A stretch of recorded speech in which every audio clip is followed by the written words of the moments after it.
Votre invité à présent dans la grande interview en direct sur Boursorama, c'est Bertrand Dumazy, le PDG d'Edenred. Bonjour. Bonjour David. C'est être avec nous sur Boursorama, spécialiste, plaisir. leader français des titres restaurants et des avantages aux salariés. On parlait juste avant évidemment des banques centrales qui se réunissent aujourd'hui et demain. Est-ce que vous redoutez en tant que chef d'entreprise et même en tant que citoyen et surtout en tant que chef d'entreprise cette prolongation du conflit en Iran qui potentiellement pourrait faire dérailler l'économie mondiale ? Alors oui, comme tous les chefs d'entreprise, on est très soucieux de la situation au Moyen-Orient. Alors après, il faut le rentrer dans le spécifique d'Edenred. Pour moi, d'abord, j'ai 200 collaborateurs à Dubaï et donc ma priorité, c'est la sécurité des collaborateurs, donc mise en télétravail et mise à des endroits où leur sécurité n'est pas en danger. La deuxième priorité, c'est évidemment s'occuper de nos clients dans les Émirats, puisqu'on a 2 millions de personnes qui utilisent les solutions Edenred. Sur les 60 millions. 2 millions sur les 60 millions qui portent Edenred soit sur une carte, soit sur leur téléphone portable, et donc leur assurer en fait une qualité et une continuité de service pour être sûr que la vie la plus normale possible puisse être menée. Ça, c'est ma deuxième priorité. La troisième chose, c'est que ce conflit crée de l'inflation, d'abord de l'inflation énergétique avec les prix du pétrole, et on a des solutions pour limiter ça, c'est-à-dire que quand vous utilisez... porteur de solutions. Et oui, quand vous utilisez les solutions Edenred, quand vous utilisez une carte essence ou une carte énergie, c'est une manière de contrôler comment et où l'argent est dépensé. Et donc, on a beaucoup de clients non équipés qui nous appellent en disant « Ah, il est peut-être temps pour nous de passer à l'utilisation d'une carte essence ou d'une carte énergie. » Et c'est la même chose aussi pour le pouvoir d'achat d'une manière générale, puisque l'inflation pourrait faire son retour. Et on a des solutions pour ça, puisque en étant leader, non pas français, mais mondial, des avantages aux salariés, on contribue notamment... Moi, j'ai lu 4e acteur européen. Alors, 4e acteur européen pour la mobilité. Donc les solutions de mobilité, 4e en Europe, 1er en Amérique latine, mais sur les solutions d'avantages aux salariés, de très loin, 1er acteur mondial.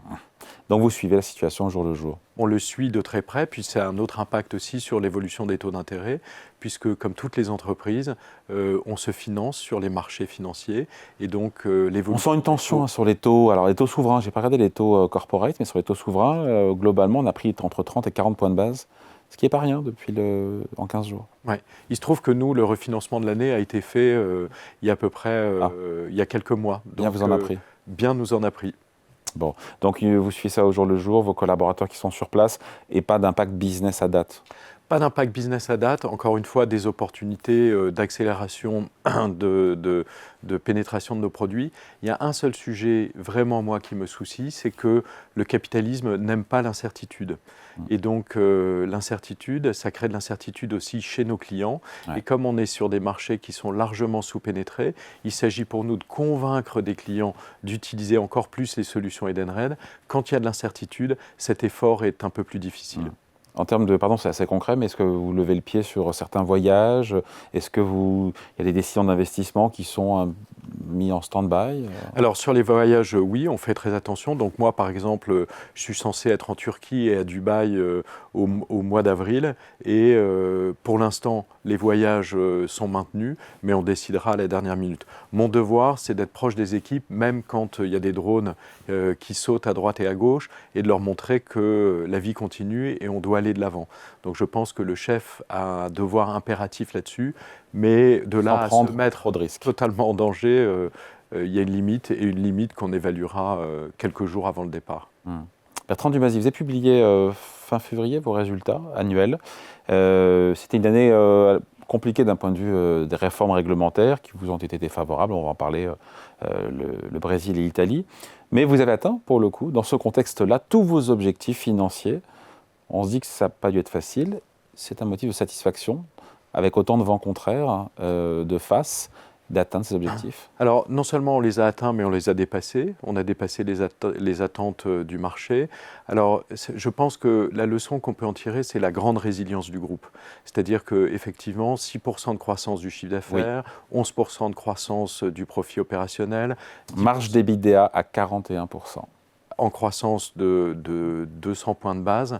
Et c'est la preuve de la grande résilience du groupe. En fait, Edenred, c'est multiples lignes de produits, multi-pays, multiples équipes de management. Et donc, ça veut dire qu'on est constamment en train d'aller compenser un marché par rapport à un autre quand les vents nous sont moins favorables. Donc effectivement, les vents étaient moins favorables en Italie, mais c'est derrière nous. On repart avec de la croissance à 2 chiffres en Italie. On est en phase de réinvention pour une partie de notre business au Brésil, mais on a beaucoup d'autres atouts dans notre manche pour compenser les vents moins favorables. Et en fait, c'est ce qu'a montré l'année 2025, la très grande résilience du groupe Edenred, mais aussi la volonté de se préparer pour l'avenir, puisque non seulement on a, disons, atteint nos objectifs, mais en plus, on a baissé assez fortement notre niveau de dette, qui a baissé de 30%. Oui, on va en parler.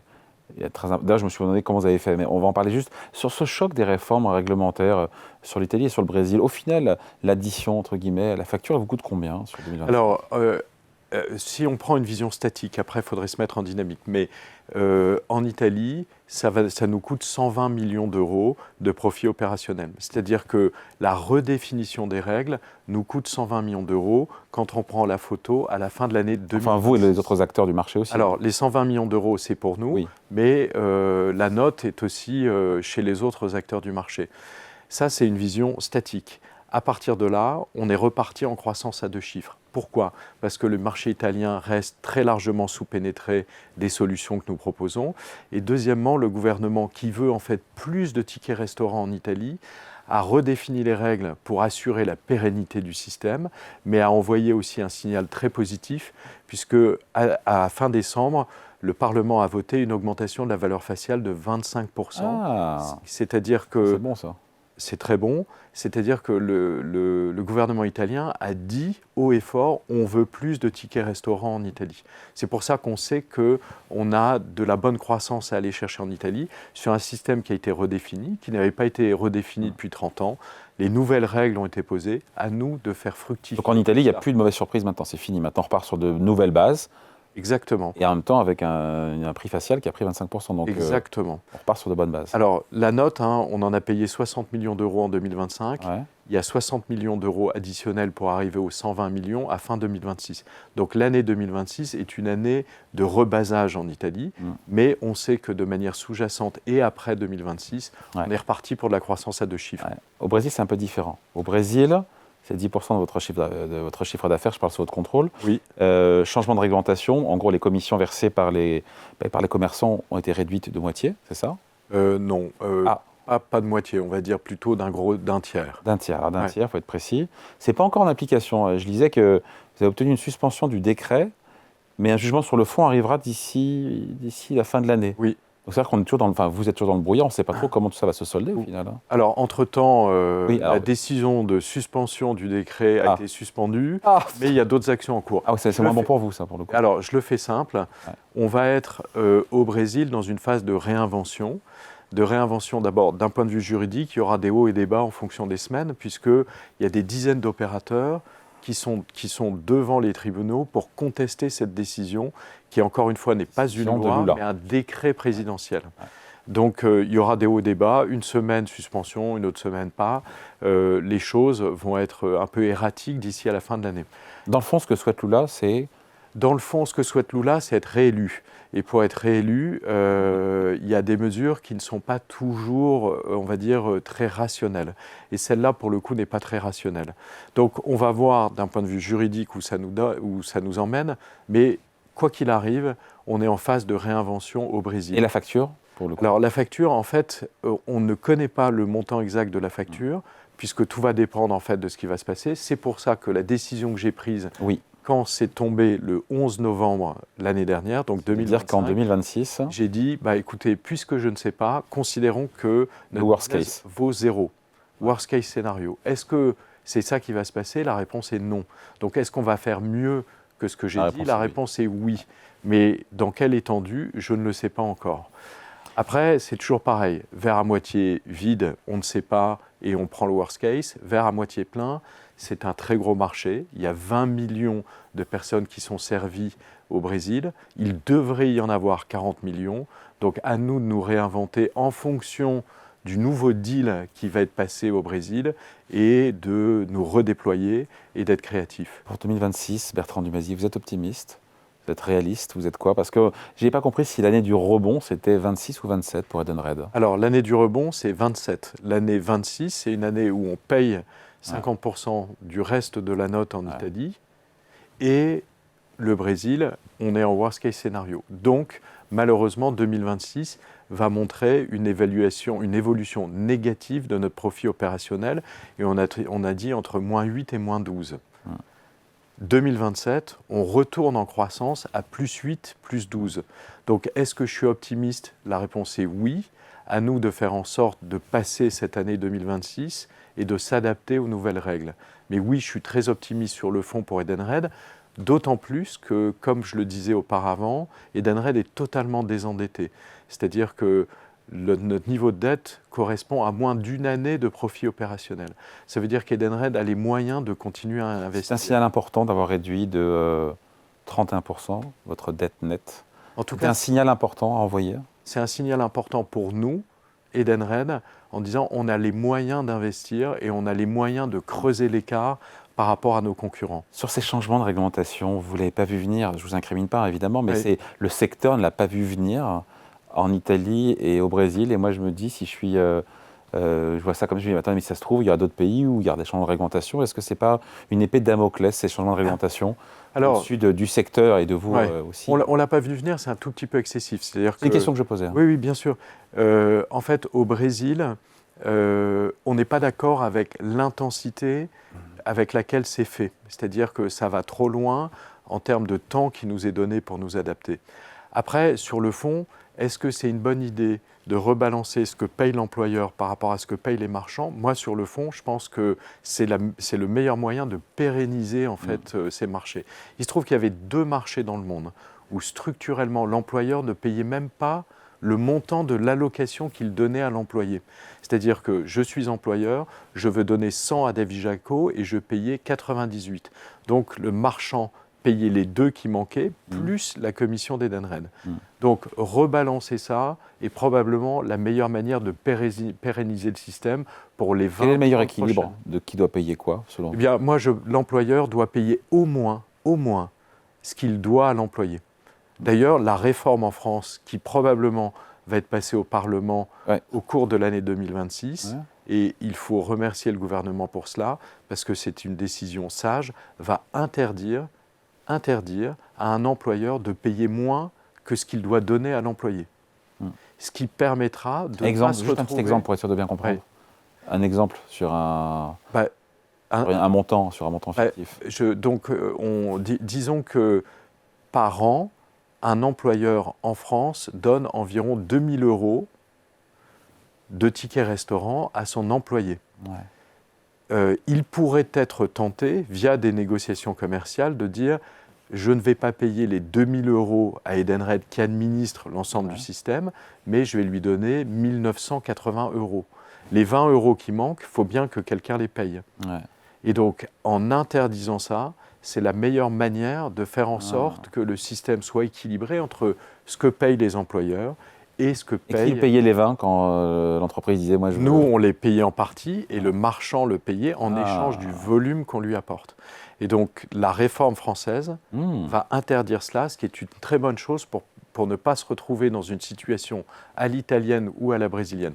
Donc, pour répondre à votre question, c'est 2 marchés très spécifiques avec un déséquilibre qui s'est installé au fur et à mesure des années.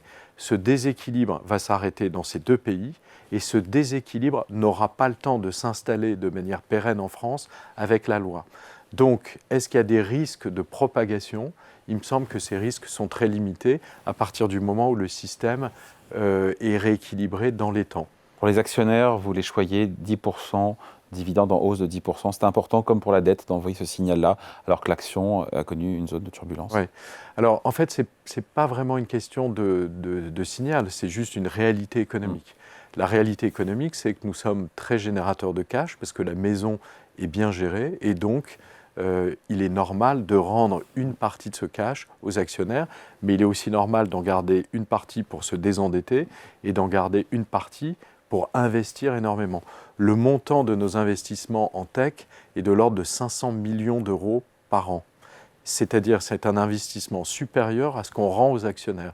Donc là aussi, la volonté est de bien gérer la maison, à chacun sa partie, mais la priorité, c'est d'investir et de développer Edenred. Investir, vous l'avez dit, dans la tech notamment, la data, l'IA, investissement multiplié par 6 Par 6. d'ici 2028. Ça fait combien en euros, donc, parce qu'on parle de 500 Alors, euros. je ne vais pas vous donner le montant parce que j'ai quand même des concurrents qui me courent après partout dans le monde, mais c'est des investissements. Notamment des fintechs. C'est notamment des fintechs, mais aussi des concurrents plus traditionnels. Mais en fait, ça part d'une idée toute simple. Nous serons les grands vainqueurs de l'intelligence artificielle, comme nous avons été les grands vainqueurs de la digitalisation de notre industrie quand on a commencé ça il y a 10 ans. Donc on a la ferme volonté d'investir plus, d'investir mieux que quiconque pour profiter des avantages de l'intelligence artificielle. Et on en voit déjà les premiers bénéfices. C'est-à-dire que si vous utilisez le service client Edenred, vous allez avoir des chatbots qui entraînent 50% de satisfaction de plus que ce qu'on avait l'habitude de faire. Si vous utilisez les plateformes Edenred, vous aurez de plus en plus un agent digital qui vous est dédié et qui va vous aider dans la manière dont vous dépensez votre argent. Je prends un exemple tout simple. Bertrand Dumazy est un salarié de l'entreprise Jaco. Il reçoit via son CE 100 euros. Bertrand Dumazy aime faire du vélo. Il aura immédiatement un agent qui va lui dire « Cher Bertrand, tu as eu 100 euros. On sait qu'en moyenne, quand tu en reçois 100, puisque c'est le patron qui paye, tu vas en dépenser 150. Tu aimes le vélo et tu as une offre spéciale chez Ecoy pour des gants et un collant d'hiver pour ton vélo.